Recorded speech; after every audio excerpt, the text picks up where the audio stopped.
এবার আমরা একের গ নাম্বার করব। এখানে প্রশ্নে বলা হয়েছে নিচের সেটগুলোকে তালিকা পদ্ধতিতে প্রকাশ করো। মানে এখানে যে গ নাম্বার দেওয়া আছে বা ক থেকে ঘ পর্যন্ত যে প্রশ্নগুলো দেওয়া আছে এগুলো হচ্ছে সেট গঠন পদ্ধতি। আমাদের প্রকাশ করতে হবে তালিকা পদ্ধতিতে। এবার আমরা আগে বুঝি তালিকা পদ্ধতি মানে কি। তালিকা পদ্ধতি মানে হচ্ছে সংখ্যাগুলোকে কমা দিয়ে লেখা, শুরুতে সেকেন্ড ব্র্যাকেট লাস্টে সেকেন্ড ব্র্যাকেট, এটা হচ্ছে তালিকা পদ্ধতি। আর সেট গঠন হচ্ছে এই যে সেন্টেন্সের মাধ্যমে কথাই লেখা। এটা কি তালিকা পদ্ধতি বলা যাবে না। কিসের জন্য? এটা লেখছে সংখ্যা x = n, x 36 এর গুণনীয়ক, 6 এর গণিতক। যখন কথাই লিখবো সেন্টেন্সের মতো লিখবো সেটা হবে কি সেট গঠন পদ্ধতি।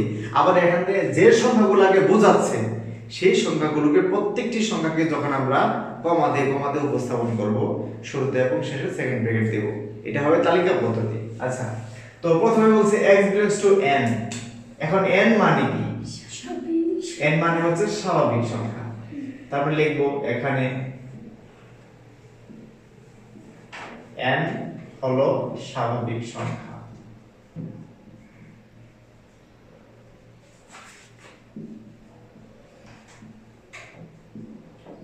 n এর মানগুলো কি? 1 থেকে শুরু হবে। 1 2 3 4 5 6 এগুলো ডট ডট। তো x = n মানে x এর যে তুমি মানগুলো নিবা সেটা অবশ্য এগুলা থেকে নিতে হবে। আচ্ছা, পরে বলছে x হচ্ছে 36 এর গুণনীয়ক। তাই গুণনীয়ক আগে তো বের করতে হবে। 36 এর গুণনীয়ক কারা? আমরা 36 এর গুণনীয়ক বের করি। 36 এর গুণনীয়ক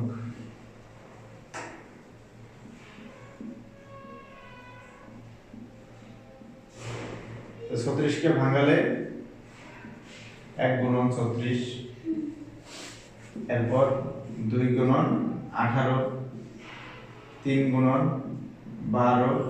এগুলো বুঝবা কিভাবে? এই সংখ্যাগুলো দ্বারা ভাগ করবা। এই 36 কে ভাগ করবা, ভাগ করার পর যদি ভাগ যায় এটা লিখবা। যেমন 3 দ্বারা যদি ভাগ করে এটাকে 12 আসে তাহলে 3 গুণন 12, 2 দ্বারা ভাগ করলে 18 আসে, 4 দ্বারা ভাগ করলে 9 আসবে, 4 9 36।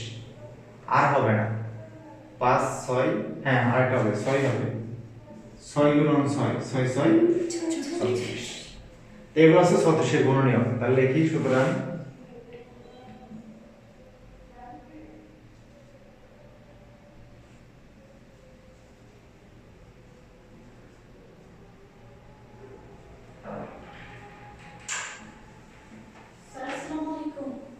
ওয়ালাইকুম আসসালাম, আসেন।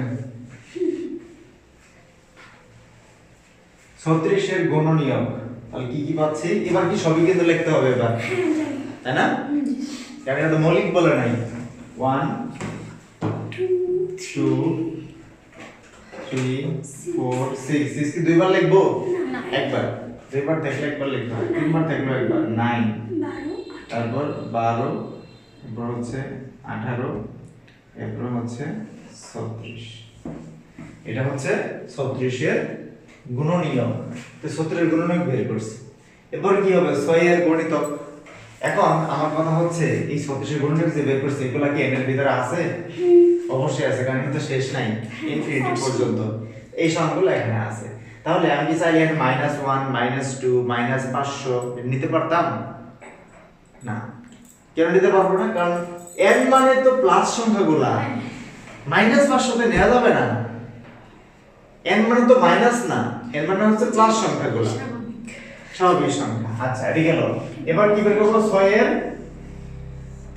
গণিতক, আবার 6 এর গণিতক। এখন তোমরা গণিতক মানে কি বুঝো? গণিতক তো বুঝলা যে ভাঙাইলে পাওয়া যায়। গণিতক মানে কি? গণিতক মানে নামতা, আর নামতার যে রেজাল্টটা। 6 এর গণিতক হচ্ছে 6 গুণন 1 কত আসে? 6। এটা হচ্ছে 6 এর গণিতক। 6 গুণন 2 কত আসে? 12। এটা হচ্ছে 6 এর গণিতক। এরকম ভাবে 3 6 18, 4 6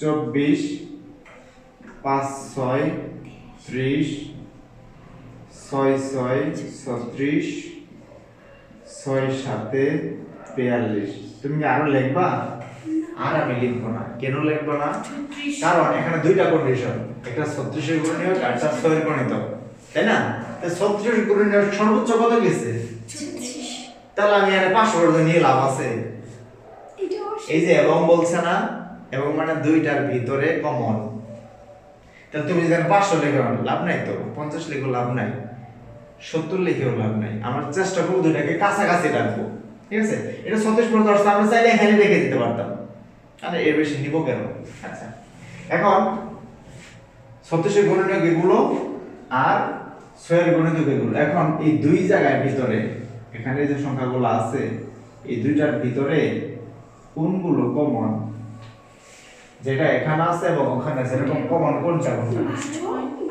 18 যেমন এখানে কি আছে 12 আছে এই যে 12 এখানে 12 6 এখানে 18 এখানে 18 6 নেওয়া যাবে না তো মানে গুণ ফলে থাকতে হবে 36 এখানে 36 আর এখানে 36 আরো কিছু আছে তাহলে आंसर হচ্ছে এই তিনটা তাহলে কি হবে সুতরাং তালিকা পদ্ধতি সমান সেকেন্ড ব্র্যাকেট কত 12 18 36 এটাই আছে এইটাকে বলা হয় তালিকা পদ্ধতি এই যে কমা দিয়ে লিখলাম আর এখানে ভাষায় লিখলাম ভাষায় লিখলে সেট গঠন পদ্ধতি আর এই কমা দিয়ে লিখলে তালিকা পদ্ধতি